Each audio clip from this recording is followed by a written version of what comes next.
কবরটা সংকীর্ণ হয়ে যাবে, কবরটা ছোট হয়ে যাবে।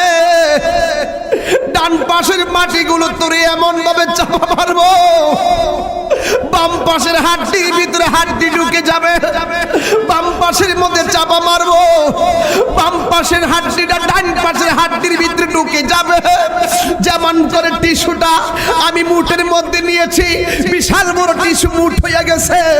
আপনি কিসের এমপি, কিসের ডিসি, কিসের বক্তা, এইগুলো চলবে না।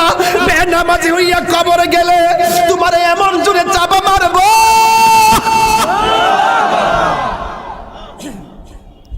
আমার নবী বলেন দুনিয়ার ঘরের পাশে মানুষ কান্না করলে ঘরের মানুষ জিগায় কান্দ কেন?